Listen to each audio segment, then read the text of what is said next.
बंधु मैंने आपन तो आजोला विषय जानी सिलिगुर यही व्यक्ति जनक प्रतिदिन 300 केजी आजोला उत्पादन करें। किछि दिन तले धीरेन्द्र महांत सहित गोटे भिडियो करूँ जी कि आजोला चाष करुँच से भिडियो रे भल रेस्पन्स आसीला। किछि व्यक्ति जानिबार जिज्ञासा थिला हेले आउ किछि व्यक्ति याकू फालतू बोली भाबुछंती। तो जड़े भाई लिखिं फालतू कथा किछि लाभ नाही, केही नेबेनी, समय परिश्रम बर्बाद। आउ जड़े भाई लिखिं मो पाखरे भरपूर रही किए फ्री रे नेबाकू चाहूचंती कि। तो बंधु मैंने आपन को मुझे कही रखी कि जदि यह फ्री रे मिलुछि एवं डिमांड नाही ताहले एही व्यक्ति जनक प्रतिदिन 300 केजी आजोला कहीं उत्पादन करुछंती। विभिन्न लोकों मन में विभिन्न प्रकार प्रश्न उंकी मारुथबो।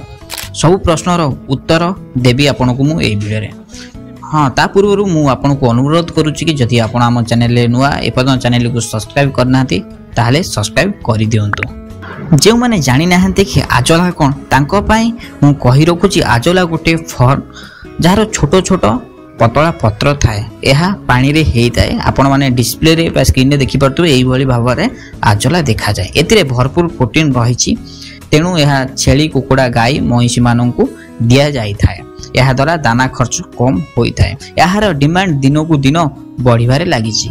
आपण माने जानिचंती कि नहीं मु कहि परिबिनी। अमेज़न फ्लिपकार्ट रे यह बिक्री होछि, आपण निजे मध्य सर्च करी देखि परिबे।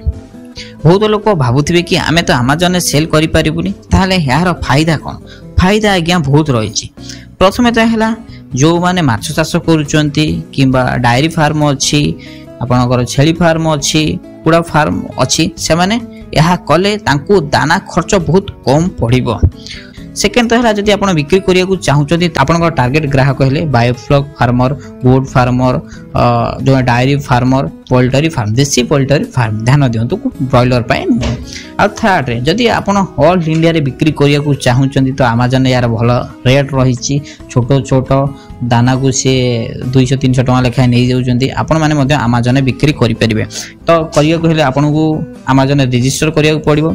जदि आपण अमेज़न रे सेल करिया को चाहूचंती इंटरेस्टेड ताले जदि जानिया चाहूचंती कोन केमती करा जाए ताले निश्चित मते कमेंट करी कहि परिबे। मु आपनक पई गोटे नुवा वीडियो तयारी करबी। तो बंधु माने आपन को आजोलार फ्यूचर कोन लागुची निश्चित भाव कमेंट करी कहि परिबे। एवं जदि आजोला विषय आपन अधिक इन्फॉर्मेशन जानिया को चाहूचंती डिस्क्रिप्शन रे लिंक अछि, जाइके देखि परिबे। तो डिटेल आजोला विषय सब लिखा है। तो एपन जदि वीडियो को लाइक करना है त लाइक करिया को भूलंतु नाही।